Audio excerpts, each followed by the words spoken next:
I've seen disruption now for 30 years, and I have never seen a force as disruptive and potentially transformational as generative AI is. But the thing I keep coming back to, it always comes back to your business strategy and your people. And it comes back to leadership and culture. It always comes back to that. It is not about the technology. We have no time to waste here. Our future customers are moving further and further away from us. Instead of trying to be perfect, we're going to aim for done. Perfect is the enemy of done. When you reward people for taking on the ability to act, regardless of whatever the outcome is, the confidence comes from knowing that no matter what the outcome is, you're going to be okay. Welcome back to On the HomeFront. I'm your host, Jeff Dudan.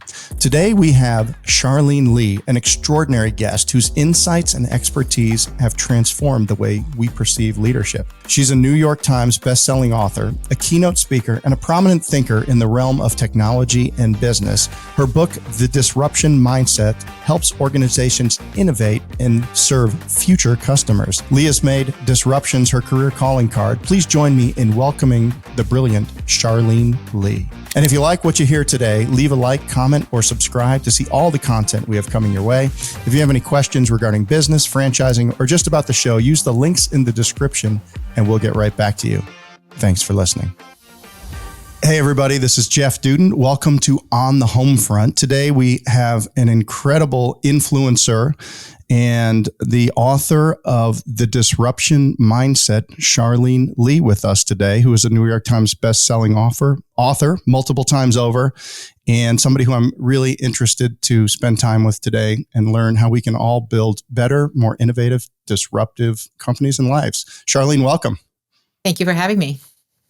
Yeah, excited to have you on. So I've been consuming your content here, and I actually think your book is going to be on our executives reading list now. I've been summarizing it, and I really getting out of our own thinking traps and understanding what disruption is like and what the culture needs to be inside of an organization to be able to tolerate it and live with it has been of particular interest to me. Would you mind just a little bit for our audience sharing a little bit about your background and even, early years, where you grew up, how you grew up, that kind of stuff? Sure. I grew up in Detroit. I'm Asian American. So growing up Detroit, as an Asian American, there were very, very few of us. And in fact, in my grade school, when I started, there were no people of color. So it was highly disruptive just being in an environment like that. And so from an early age, I learned how to live with disruption because I was a walking, talking form of disruption in my community. So I got very used to doing this. And I went into college, business school, professional career. And coming out of Harvard Business School in 1993, I decided to do something very different. Most people were going back to consulting or investment banking. And I decided to join newspapers, which is not the most natural thing to do because I could see that the internet was going to disrupt newspapers.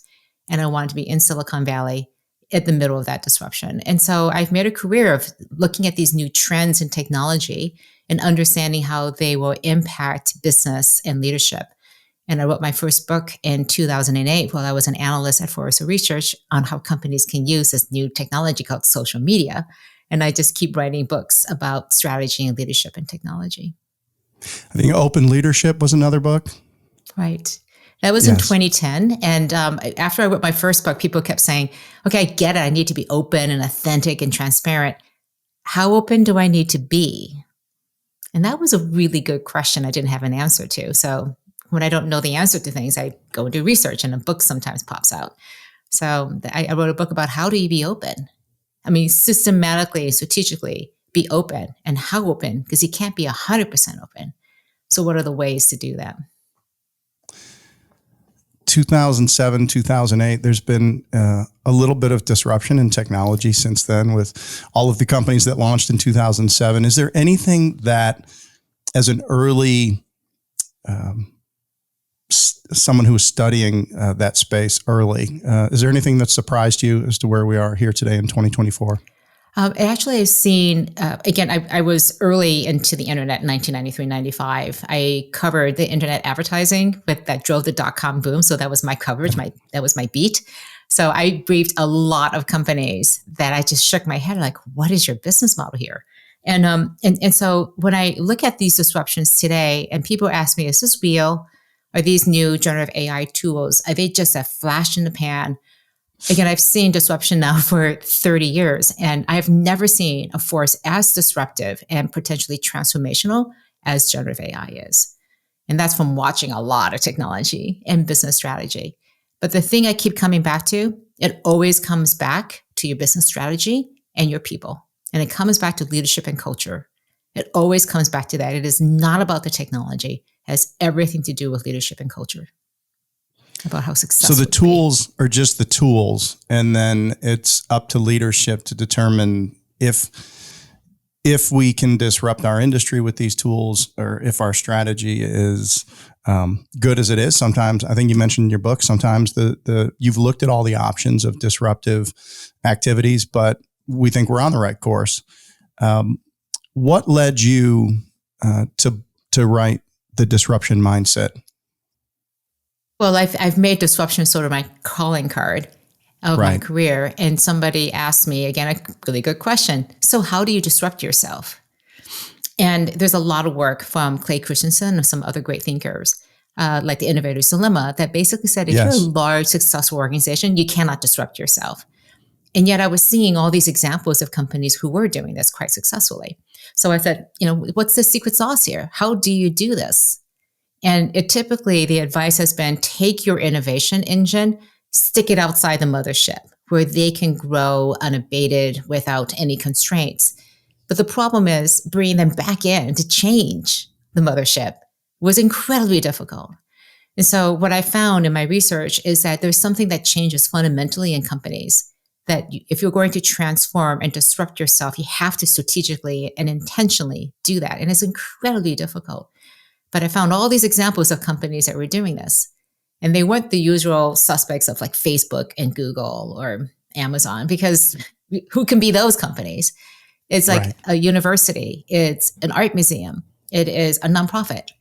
It is, communications firms and hospitals. So these are companies that are disrupting themselves quite successfully and growing exponentially as a result.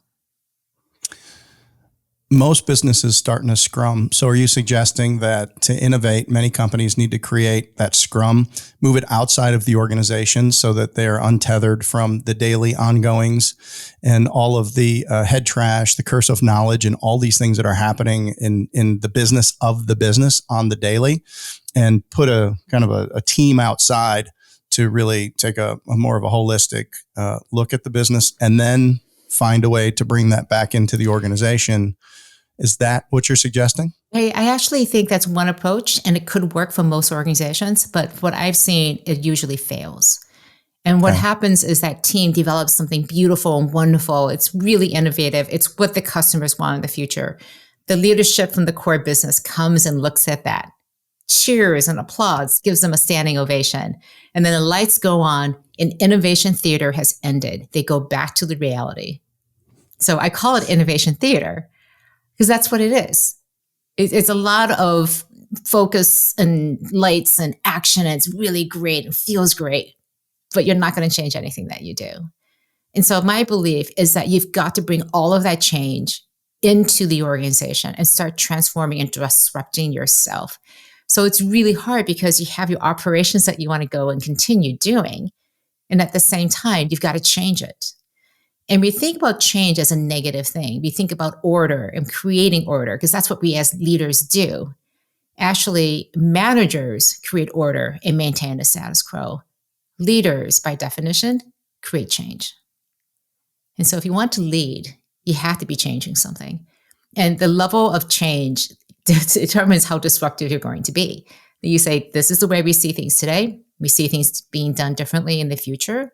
So what does that future look like? Why is it better than today? And if you can get people to identify what that future could look like, it could be just one step. It could be a lot of different steps. But you do not become highly disruptive and transformative overnight. It is a skill and a mindset that you must develop over time. And you have to train your organization to take these steps. And it's hard to do if that engine just isn't there.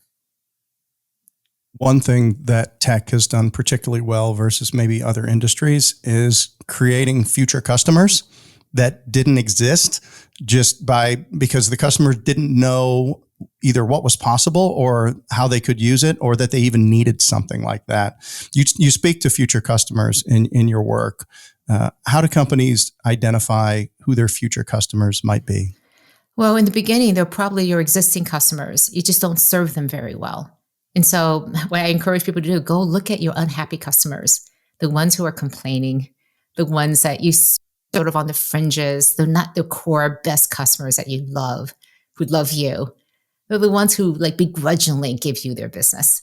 And so ask them, what could we do to win more? What could we do to get that 10 out of 10 on the recommendation list? And really stay close to them and identify and figure out if these are new needs that are emerging that other customers are sharing. Is it an opportunity that's unmet?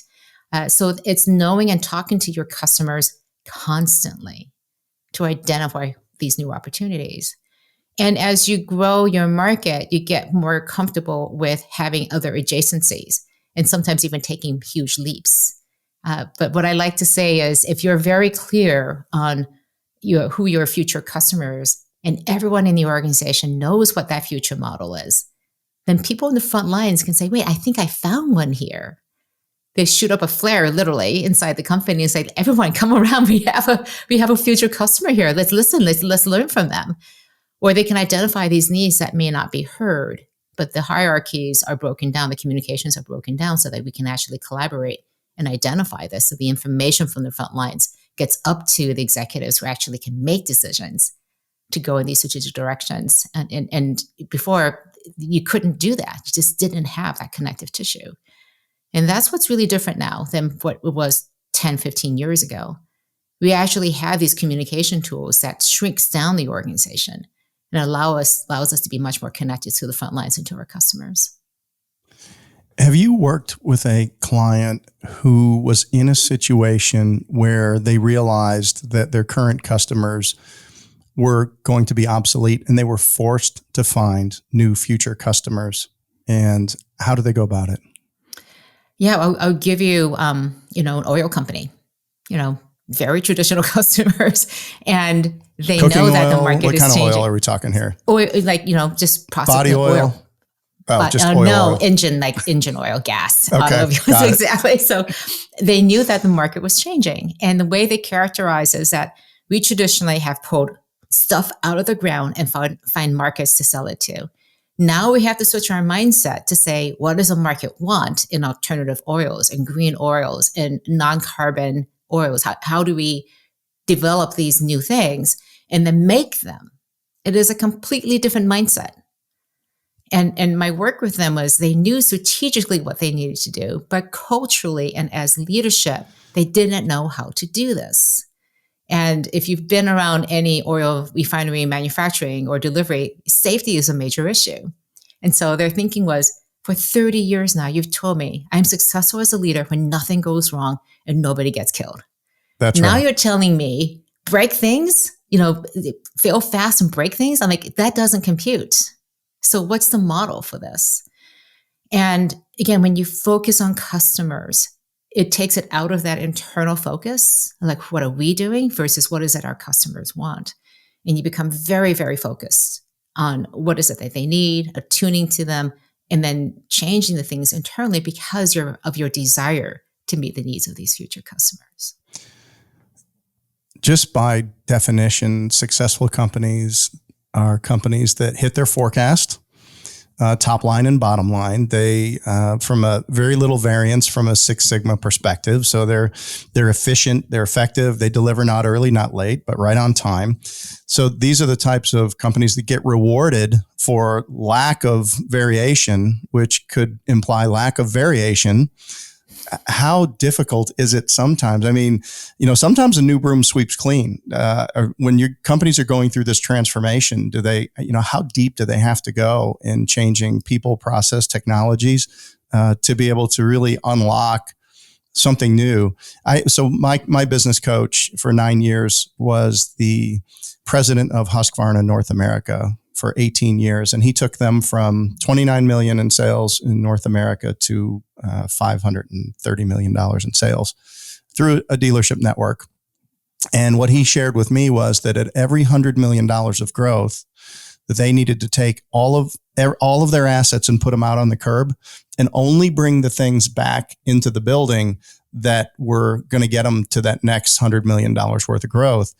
And at $500 million in sales, they had less than half the staff than they did at the $200 million in sales, because automation, technology, efficiencies, the supply chain, all of those types of things. So being innovative and disruptive is, it takes a toll on an organization in lots of different ways. And I can see how companies don't have the courage or the stamina. The motivation must be great for a company to disrupt themselves. That being said, the market's a great motivator. And if you don't disrupt yourself, then the other fear is that you're going to get behind somebody else and they're going to service those future customers, and they are no longer your customers. Right. And so, which is why I find the future customer focus to be so compelling, because this is not about becoming number one in the marketplace. It's not about getting the most profits. It's about really this external goalpost of your future customers, and it's constantly moving forward. You're always trying to catch up to that. I'll give you an example of Adobe in the book. And I found this amazing. Back in 2011 or so, they realized that the cloud was coming. Nobody was pushing them to move into it. All of their customers were perfectly happy buying CD-ROMs. And they said, we need to move to the cloud because there are these new customers, pro consumer users, people who don't want to pay thousands of dollars to use Adobe products. And the customers hated this idea. The employees, like, what do you mean? We don't know anything about how to do this. And as a publicly traded company, when they ran the numbers, they knew they would be unprofitable for 8 straight quarters. And yet they went ahead and did this because they believed that this future customer would be so much more lucrative, and they could also provide them a better product by having things in the cloud constantly updated, not updated every 18 to 24 months. So they did this. They went to Wall Street and gave them the guidance. We're going to make this progress, this change. It'll start hitting a year from now. Expect that we're going to lose a lot of money, but the number you should look at is how many people subscribe. And they had so much confidence, they could hit their numbers going down. So to your point, Wall Street likes predictability. And because they told them a year ahead, we're going to lose this much money, and they hit that number, their stock started taking off as they lost money. So you can see this amazing graph, red line of their profits going down and their stock prices is going up in a fishhook. That just doesn't happen by accident. It was absolutely intentional, strategic, and this team executed so incredibly well. They were practicing the ability to run the business, know the market, and could pull these switches and make these things happen. They had the discipline inside of the organization to hold things together as they went through this transition. And I can tell you, as an analyst following Adobe at the time, I kept getting phone calls from so many people saying, you will not believe the crazy things we're doing as a company right now. It is insane. We are up in arms and like so focused on this change. It is incredible. If we can pull this off, it'll be a huge change in the business. And that's exactly what they did. What was happening in Adobe the 2 or 3 years before that led them to explore this option? Obviously, recurring revenue is the darling of Wall Street and all of our, FP&A analysts. Everybody likes recurring revenue. So there's that. The ability to hang on to a customer and create lifetime value of a customer through a subscription model, people getting hooked on your product for maybe a lower cost monthly versus having to invest in it and then upgrade it and it getting obsolete. So there's all of these things, the way we buy things today, but they were early to adopt to it. Were they in a red ocean? Was their market share shrinking? Were they concerned about their ability to update their technology? What forced them, or what led them to be this bold and courageous? Yeah, again, they, like everyone else in 2008 to 2010, had suffered because of the financial fallout. And then in 2010, they talked about having one of those epic strategic planning offsites. And it was then when they started thinking, could we actually do this? And so let's figure this out. So they said, this is 2/3 of our business. Our business is $3 billion, $2 billion we're putting on the line here. But this seems like it's really interesting. It makes a lot of sense. No one was doing subscription businesses at that point. Nobody was. And their business looked great. They had 95% in the market. Nobody was really competing against them. They really didn't have to do this, which is why it was so fascinating to me. Because what drove them wasn't competitive pressures. It was from them saying there is a market with unmet needs out there, and we believe we can serve them. So they started creating the products, tested it in Australia, really found the numbers to be pretty compelling. They launched it in the US. They still kept the CD-ROM product as a hedge. They were nervous, looking at the numbers. And It was when they finally cut off the fact that said, we'll keep supporting the existing CD-ROM, but we're never going to do that again. Everything, if you want all the updated stuff, can only come from the online subscription. And when they did that, 50,000 customers signed a petition saying, let's go back. And they said, no, we burned the boats. There's no going back. Well, so anybody that was in possession of a CD-ROM was able to continue to operate, but then the new subscription people were incremental, but it was a fraction of the revenue. They probably had a whole new support model, infrastructure that they had to support. So they were probably upside down in their development and their R&D costs, all of that. So, well, kudos to them, because now there's a dozen things on my credit card that get paid every month to different people like them. So kudos to them. Now, is that you talk about a big gulp in terms of your future customers? Can you explain what that means? This is when you make that bet.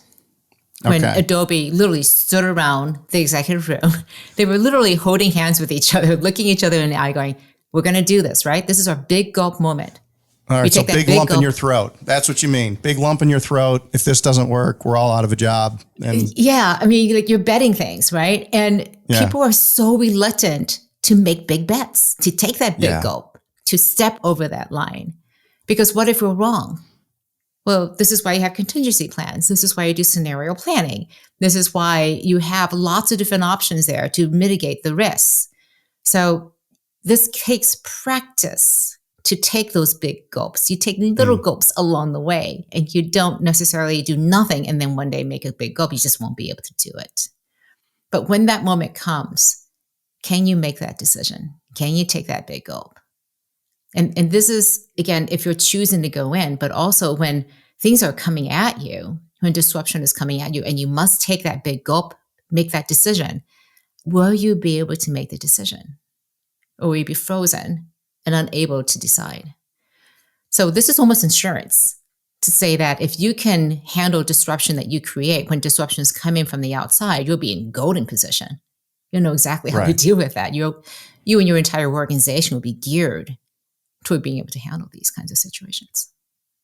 I imagine you work with mainly Fortune 500 or even 100 or Fortune 50 companies in the consulting that you do. Is there a size of company that is better at being intentionally internally disruptive than others? Is there a pattern that you've been able to see when you walk into a client opportunity and you're like, oh, I think these people are going to be able to pull this off? Yeah. I work with a lot of different size companies, again, the sort of largest companies that you can imagine, but also fairly small ones, even startups. So it just keeps me fresh and looking at lots of different options. It has less to do with the size of the company or the industry, and has everything to do with the leadership. It has everything to do with, does a leader have a vision?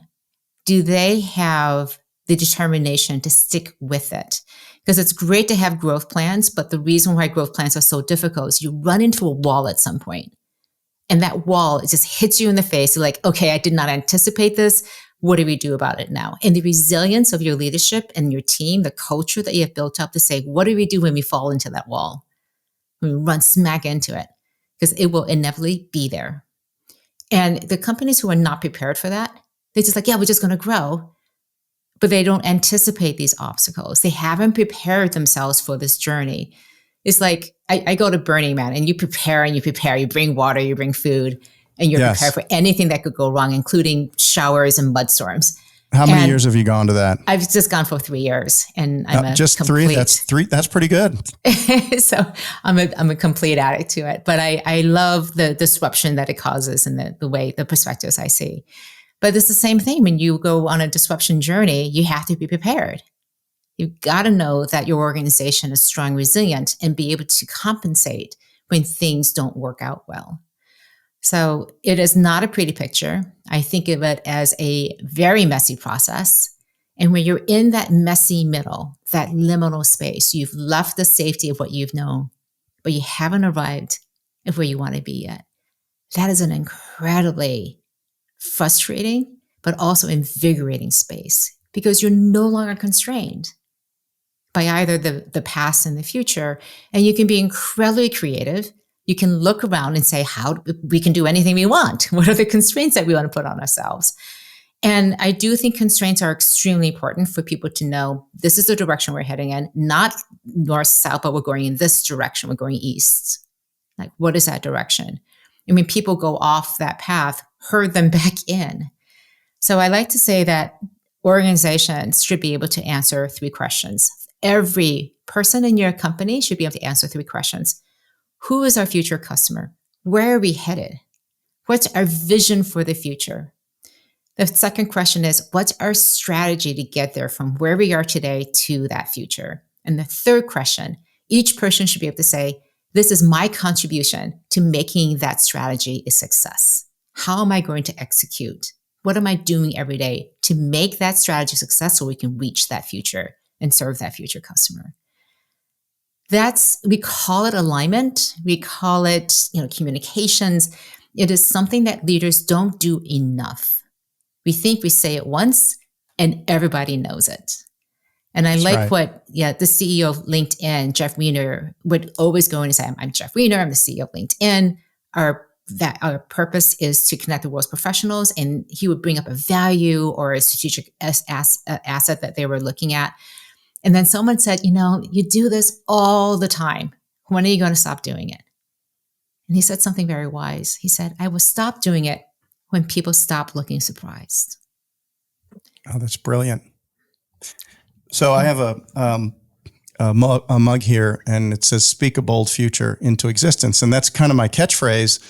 And because I believe it's the leader's responsibility in your parlance to create a movement, but also to speak a bold future with clarity 1,000 times, not just once. You can't just tell the company story one time, or when you have a new employee, over and over and over again as that vision is changing, as market opportunities present themselves. So I built a business in the restoration, remediation, emergency service, disaster response type space. So interestingly, we had a DNA that was, when we hit that wall, as you described, I would look around the room and I would say, am I willing to bet my house, my kid's education? What am I willing to bet on the people sitting in this room that they're going to follow through on whatever it is we decide, whatever course of action it is.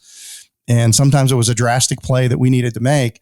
And every time I would be like, these people are going to commit, they're going to get it done. I mean, up to including, having people that really worked in the office, in Hurricane Katrina down in the pit, retrieving medical records from a VA hospital, under armed guard by the military, and making sure that these secure medical records got to where they needed to get to, because you had to have security clearance to do it. So now the challenge, the flip side to that in our organization was we were entirely reactive.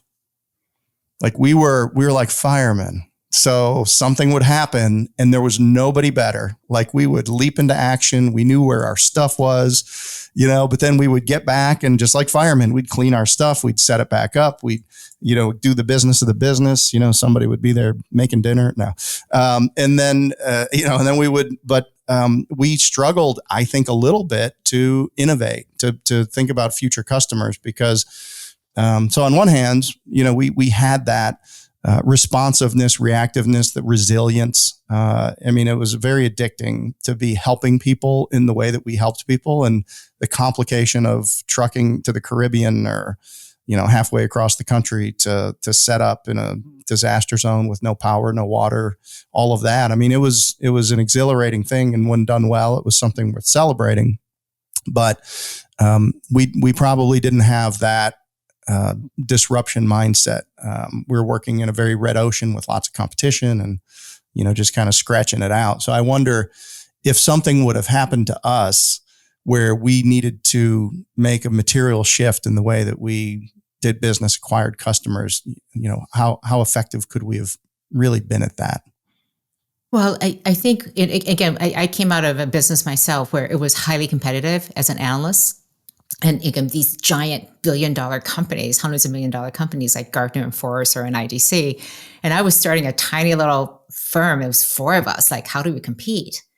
And so we just did a blue ocean strategy move where we said, we're not going to charge for the research. We're going to give it away for free. Getting Naked by Lencioni, right? Exactly. Have you read exactly. Lencioni's Getting Naked? Yeah. Yes. Perfect strategy. Exactly. And so free is a business model they couldn't compete against. Yeah. And, and so it was understanding our customers that people were dying for this research. They really wanted it, but they couldn't afford it. And so they were trying to piece it together from various news reports. We're just going to give it away for free. And then we'll make it back, because if 100,000 people versus 5,000 people would read it, so at 20 times the people reading our research, we had to have a very small percentage of them convert to highly repeatable consulting projects for it to make money. So that was the business model, and everything was written so that it made people just call us out of the blue. So it was 100% inbound for a business. So it was great. You would go in. It worked really well. But the thing is that when you're in the business, when you're working in the business constantly, versus working on the business, and this is a constant leader issue. When do you have time to withdraw, to step back? And one of the most interesting interviews I had for the book was with the president of Southwest Airlines. And he said, I asked him, how much time are you spending on strategic issues, like medium to long-term issues? He goes, about 50% of my time. I went, that's a lot. Most people say, spend 70% of your time on immediate operations, 20% on like medium term and 10% on long term. He's spending 50% on medium and long term, and most of it was long term. And his response was, if I don't do it, who will? Everybody else, right. they can do all the operations. That's why they're there. Right. They don't need me. I just get in the way. So I come in and on an exception basis, deal with the things that my operation leads can't deal with. No one else is going to look and be able to tie all these connective tissues to be able to see what the future opportunities are for us to grow. And that's why that person's in that position. I had Vern Harnish on the podcast.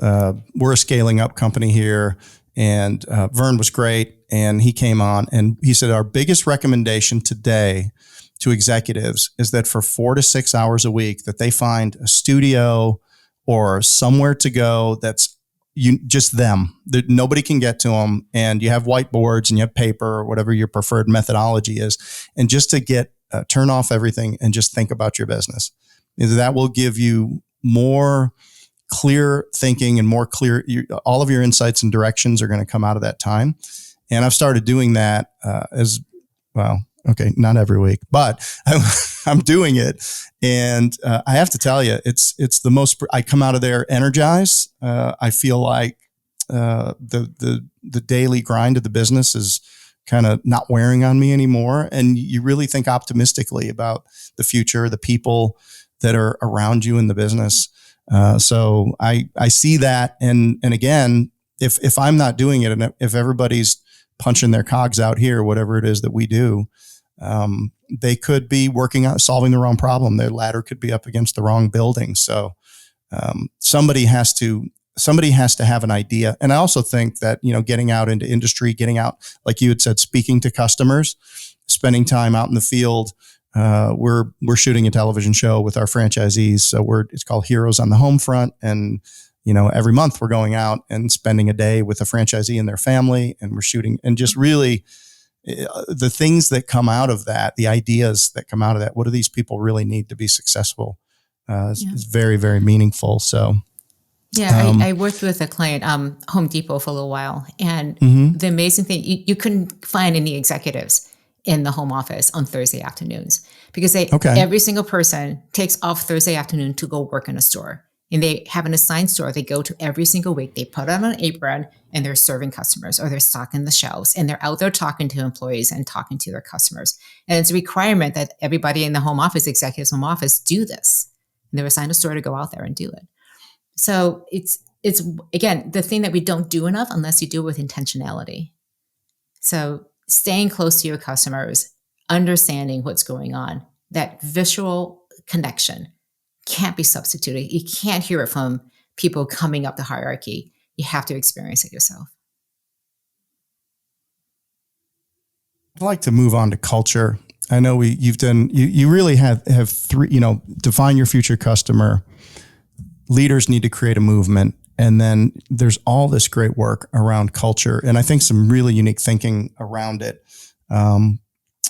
Where would you start if I was a client of yours and you had questions around my culture, other than the three that you've already mentioned? Like, what would you look for to assess my culture in our organization? Yeah, I have 3 beliefs of disruptive organizations, and they are openness, agency, and then a bias for action. And so I try to take the pulse for where the organization is. Are people open in the way they communicate? Again, I wrote a book on open leadership, so a lot of background on the fact that is when you have greater transparency, you have then people taking responsibility also for it and creating accountability. People like, I'm trying to get people to be accountable. I'm delegating to them. That doesn't happen unless they have ownership, which is where agency becomes very important. When people have agency, they feel like they own the problem and they own the solution. And they believe they can solve this problem. They have all the resources. They don't have to ask for permission from somebody else to be able to make a change and impact.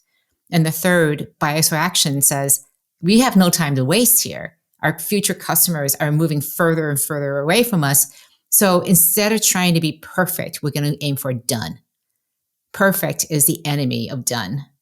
And yet in business, we are not given permission to fail. We won't go further than what we can be successful at. We want to hit 100% all the time. We want to get the A's. And that doesn't work when you're in a disruptive, transformative state because things will not go right. And so when you reward people for taking on the ability to act, regardless of whatever the outcome is, the confidence comes from knowing that no matter what the outcome is, you're going to be okay. You're going to be fine. And so when you know that, then you can take a lot of risk. You can take a lot of things within, again, guidelines if we'd agree to. And if it doesn't work out, we're fine.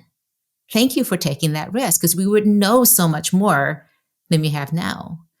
And so this whole idea of fear and failure and how we deal with it as an organization becomes really important. So the way I like to work with an organization, we do a very simple thing.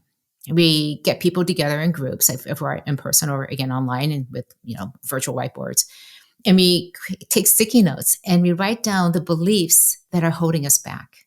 Because culture is just simply your beliefs and the behaviors that stem from those beliefs. So what are the beliefs? What are the behaviors that we show up with? What are the things we say, the things that we do, the things we believe that are holding us back from being successful? And it's not an issue. People write down tons of things. You put these little sticky notes into the middle. As a group, you figure out which are the common ones here. And usually there were 2 or 3 that really rise up to the top, but everyone goes, yeah, we don't want to believe that anymore. Then as a group, very importantly, you decide we're not going to believe this anymore. We're going to replace it with a belief that is going to move us forward. And one organization I worked with had this beautiful value of respect. And over time, it had morphed from being a place of we respect that great ideas can come from anywhere to respect is a behavior where you do not agree with your senior person in the room. If you're going to disagree, you have to take it out of the room, go through all the back channels, make sure everybody's agreed, and then you can bring it back. And then the leader will come back and okay, we've changed things. And as you can imagine, that just didn't work. Right. Right. And so they realized that for them to do the transformation they wanted to, they were going through a huge business strategic change. They were going to have to change this one value of respect. And so they systematically replaced that old value with a new definition of it, defined the bad behaviors, and they said, these are the good behaviors we associate with the new beliefs. And they intentionally took a year to systematically change that up and down throughout the entire organization. So I look at companies like Uber, where the CEO came in and said, we're going to change our culture now. We're no longer going to be tech boys. We're going to really figure out what the kind of culture, and they intentionally did that and changed their culture in 6 months. They had conversations with people who didn't believe in working this way. They were no longer a culture add. They were a culture detraction from what they wanted to build. So they were like, this is not a place for you. So you can systematically change your culture, but you have to intentionally do it. Right.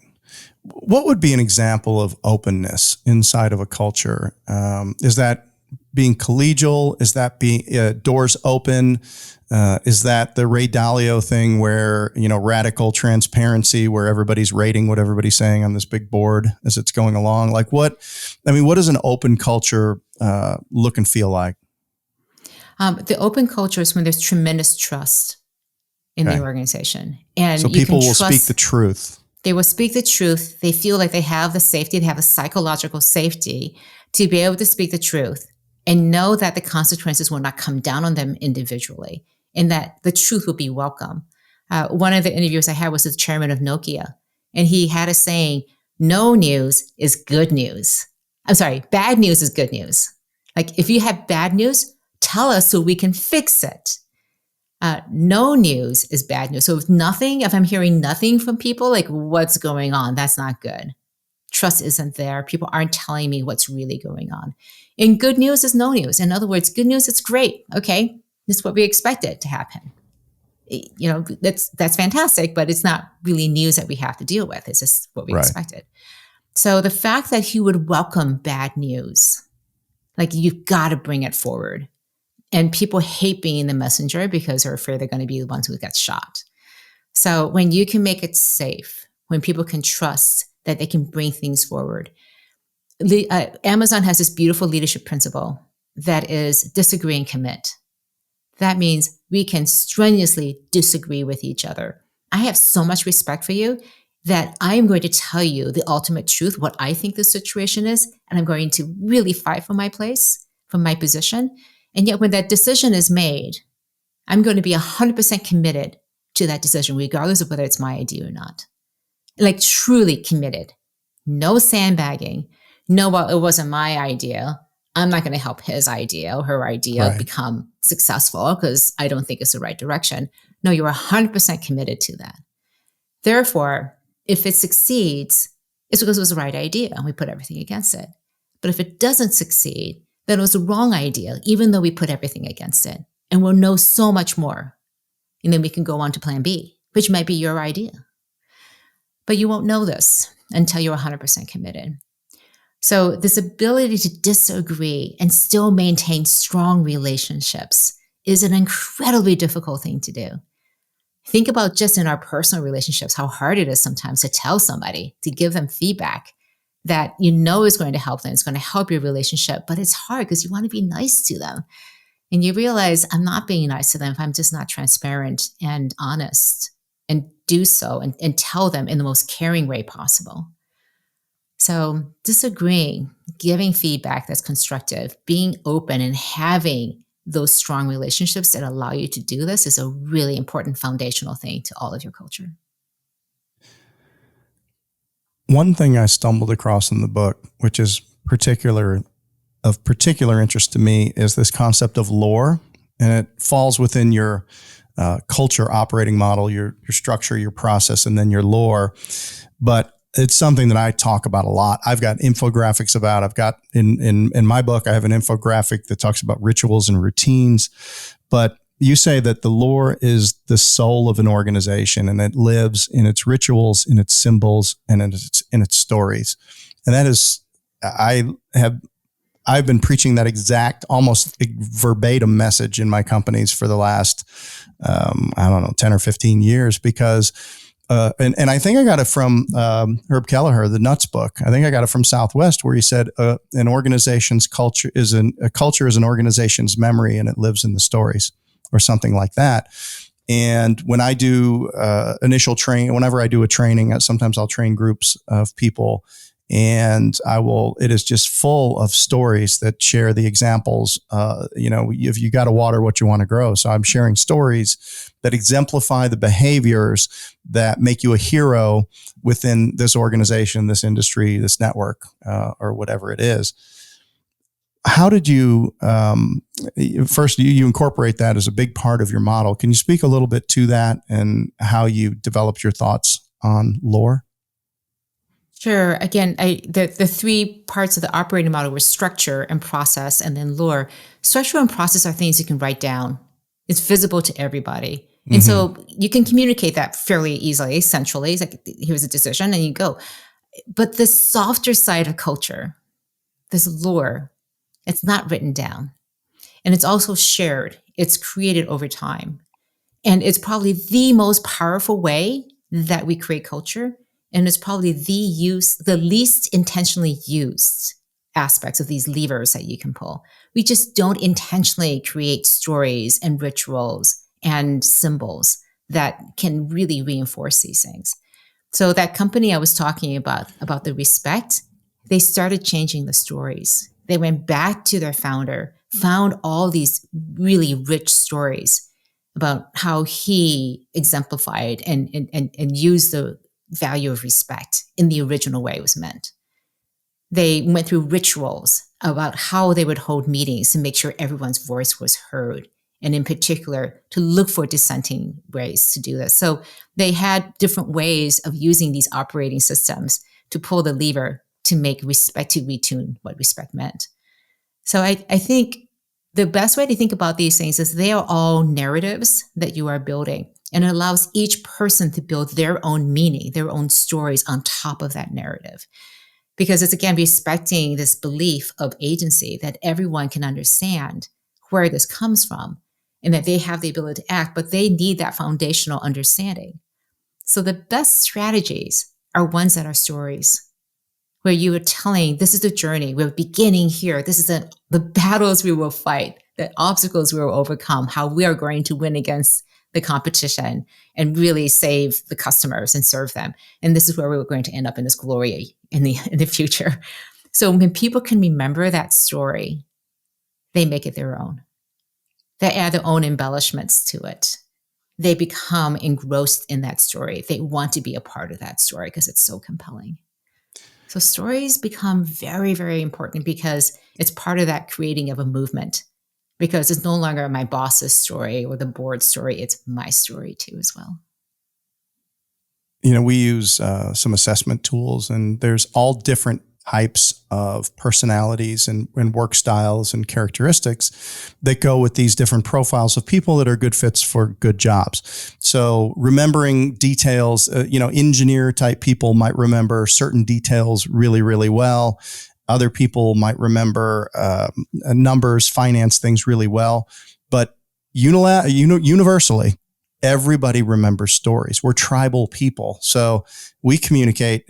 We curate stories intentionally. Our franchisees can use stories that have been curated from other franchisees, and they can say, "We worked with a hospital that had this problem, and there was this situation, and this happened, and then this is what we did." Well, it wasn't them necessarily, but it was us. So they can lean into that story while they're out there creating their own, and like you said, building their stories on top of it. Can I add one more item to lore? Please. You don't have to rewrite the book, but maybe a blog. Unique language. I love that. So I talk about stories and I talk about unique language, and here's a simple example of that.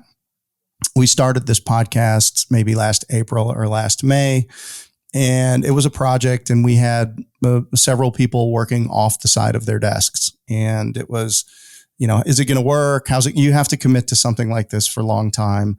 And we were very fortunate that we had some team members that were very talented and creative so that they could set up do the creative. We could do the editing. We had some other team members that were really good on social and were able to slip into people's DMs and get some really good guests really early, which helped us get additional guests. So it started building through the year, and we look at it and we said, marketing matters, promotion matters, brand awareness matters. This is really working well. If we put some dedicated resources behind it, then, we think that we can do something really great with it. And a handful of people raised their hand and said, I'm willing to take a chance and give up my other job in the main company and come to this one. And, just please don't cancel the podcast after I give my job up to somebody else. Right. So there was that risk. And, but immediately within a day, a text group popped up and it said Pod Squad. Right. So, and we call that out in our training as we run call centers, we run sales centers, and there's unique language that refers to how appointments are set in there. We have a homecoming instead of a convention. There's unique language that is created. Sometimes people get a little bit crazy with the 3-letter, the abbreviations of things, and that gets a little bit like new people can't catch up on that. But anytime there's a club or a group or an organization that people care about and want to feel a part of, unique language pops up inside of it. And if you identify that, and then you work that into your talk and you work that into your rituals, and if you tie all of this together, it really creates a sense of belonging and a sense of connectedness. And I found it to be very powerful because culture matters a lot when things get really hard. Like, because it's easy to say, why am I doing this? Like this is like, I know that we have to do this for the business, and it's probably going to take some evenings and maybe some weekends or some travel or whatever it is. There has to be something that ties people together, a sense of belonging and a sense of real agency. I love the word agency. I hadn't really used it or seen it, but it fits so well inside of this discussion. So yeah, really that all of that really resonated with me. And it's not the soft stuff. It's the difference that makes a difference inside of companies that thrive and survive and ultimately do great things. Yeah. I have yet to see an organization thrive without the soft work. And we may think of it as soft, but it's only because it's not like numbers driven. It is incredibly hard to do this. Yes. And it's a testament to the people who do it well and spend a lot of time thinking about it. To your point, culture eats strategy every single day for breakfast. You could have the most fantastic strategy, but if you don't have the culture, it will not be executed. And at the same time, you can have a great culture, amazing culture, and a medium okay strategy, and you will be wildly successful. Yeah, and so I will always overinvest in culture. And, one of the hardest things you deal with when you're trying to create a lot of change is change fatigue. And the reason you have change fatigue is when you're trying to create change, and you put all this effort into it. And then at the very last minute, it fizzles out. It's not continued. The leader just says they got bored or they switch opinion. They said, this is too hard. Let's try the new change of the day. And people just get exhausted because there's no payout at the end. So to understanding the temperature, understanding how do you have that responsibility and accountability, the agency to help carry the burden, it all ties together into making sure that when you're starting on that road for change, you can actually get someplace. Because there's nothing worse for change than for the change to stall and just loses that momentum. If you're not truly committed to it, people then they're going to be less likely to follow you. Well, change implies an inflection point. And in my experience, an inflection point in your life or in a business really includes three things. Number one, people. The people you're responsible for, the people that you care about, the people that want to do something with you or for you or whatever. The second thing is there's a great adventure at hand and an opportunity to capitalize on. And then there's a risk of loss. So those three things, when you identify that you're in a point and you're saying, well, I'm going to have to give something up, but this could be great. And now we got all these people involved. Like, wow, this might be a point of disruption or at least a fork in the road that you need to consider. And I see, the change, the change, how did you say it? Fatigue, the change fatigue. I experienced that. So we were a straight up contractor type business where we did a lot of reconstruction, a lot of heavy stuff that was done in the industry. We wanted to change our model to something that was higher. All the services were high margin. We didn't have our cash out on the streets. The services were complementary. So we really wanted to change our model. We knew it would be probably a smaller model on the top line, but we knew that our franchises would be safe and they could be much more profitable at a much lower revenue volume. And still there was work to get there and all of that. So what we did was, well, we started trying to run both models at the same time, and people got exhausted. And ultimately we never stopped doing the other stuff in favor of the new stuff. So there was a day and we had basically 33 main clients, insurance companies and insurance adjusters. And I wrote a letter. I typed a letter and then I printed it and then I signed it and then I put it in a fax machine because that's when it was. And I don't know we had email yet, but so I faxed it to all of our customers, and within a week, all of our work stopped, 100%. And I knew though that now we would either sink or swim because we knew where to get this new work, and we had to recondition our clients just to send us that work. And we had to create some new diversification of lead sources for this other stuff. But until I basically stopped this other work, the company, the team was just reverting back to the norm and doing that. And that's really the challenge with change, because there's self-preservation too. And, if we do this change really well, maybe it eliminates 20% of our staff. And so there's all kinds of things that you have to really, as a leader, make sure that you are very intentional in the communications and in the process and in the order in which you do things. And then at the end of the day, to your point, people just have to trust you. I mean, they have to believe that you're making the right decision, that they've had a voice in it, that there's been due consideration to the new strategy, and that, it's likely to work out. And then they can commit fully to it. They might disagree, but they have to commit. So yeah, fascinating the work that you get to do. I really enjoy it because it points to the optimistic side of leadership and also the very pragmatic side of it. I am extremely pragmatic in thinking about what's feasible, what's not, and also what are the steps you have to take to get to that point. But I believe in having, because as a leader, you're just optimistic by nature. You believe that change can happen. Otherwise, you wouldn't step into that leadership role, into that position to make that change happen. What was your undergrad And I in? just admire leaders who have the gumption and belief that change can happen. So, and there are so many things in our world that need to change to be better, big and small. And we're not going to get there by incrementally turning the screws a little bit. We have to take these leaps of imagination, of optimism, and believe that we can actually do this, and then take the pragmatic steps to build the foundation so that we can get there. I'm interested to know, what was your undergrad in? My undergrad was in basically international relations. So It was looking at all the social sciences. It's called social studies, but my focus on comparative government and international relations. Okay. All right. Fascinating. All right. Yeah. So you now have a group called Quantum Networks, and there are programs available here, newsletters, circles and groups and things. Would you care to talk a little bit about what that is and who typically takes advantage of that content? Yeah, right now I'm not running the groups. It's primarily just the newsletters, the content, the live streams that I do, and then the speaking, advisory, and also do coaching, executive coaching. And so most of the coaching work that I do is around executives who already do a great job of running their companies, but now wanting to become much more disruptive. So it's a different mindset, different skill sets, as we talked about. So how do they get that gear moving for themselves, but also for their organizations? And advisory work is mostly, again, you want to go through a transformation around culture. Increasingly, the advisory work I'm doing is around generative AI. It's the topic of my next book. I've been deep, just up to the eyebrows in terms of generative AI over the past year.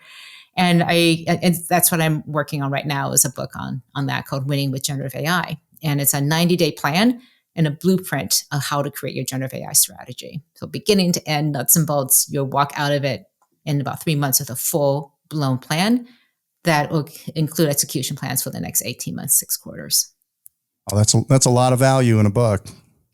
Yeah, fingers crossed. The reality is to publish a book when something's changing so quickly, people think I'm insane. But again, I think that there are some truisms about how do you create strategy. And in my research and talking to companies who were early on, the thing that allowed them to deal with all this change is they created a firm foundation of their purpose and mission, their vision, their values, and their business strategy. These are the things they could start with. They didn't start with use cases. They didn't start with the technology. They started with these foundational ideas. And they worked in particular on having a decision-making framework, an ethical framework, responsible AI framework that was integrated into their business strategy right from the very beginning. So this is not something that was separate from the core of what they did.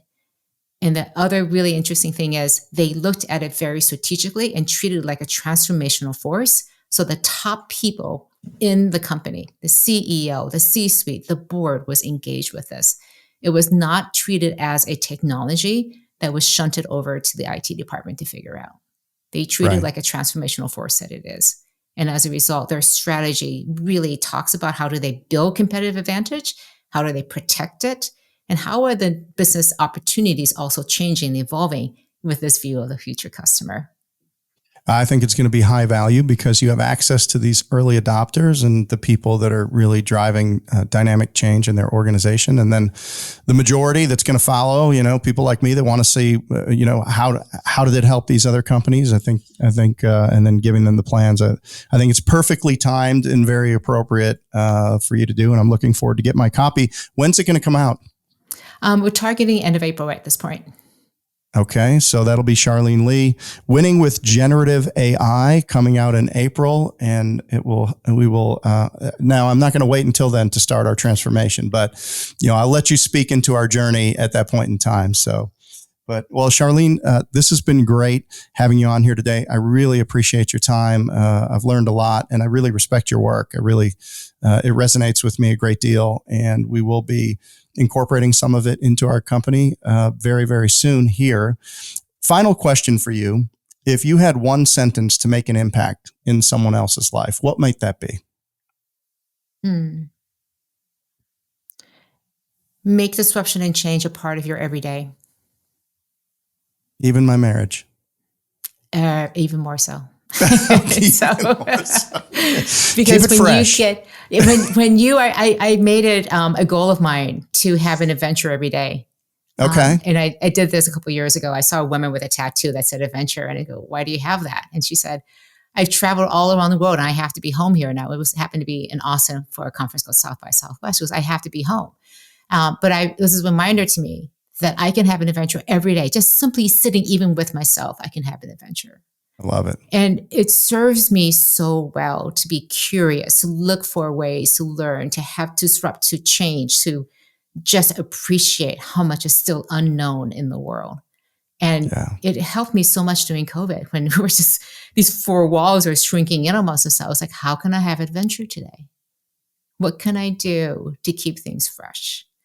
So to look for change, to embrace change, to look for disruption, it is a mindset. It is a lifestyle. So I would encourage people to seek out change and disruption because of the way it makes you feel. It makes you feel alive. It makes you feel curious and adventurous. Love it. Perfectly said. Charlene Li, how can people get in touch with you if they would like to connect with you? You can connect with me through my website, follow me on LinkedIn, message me there. Subscribe to my newsletters. I have an email one and then also a LinkedIn one. So please stay in touch. That's how I learn from everyone's questions and their experiences. Fantastic. Thank you for being on the HomeFront today. Thank you for having me. This has been Charlene Li with Jeff Dudan on the HomeFront. Thank you for listening.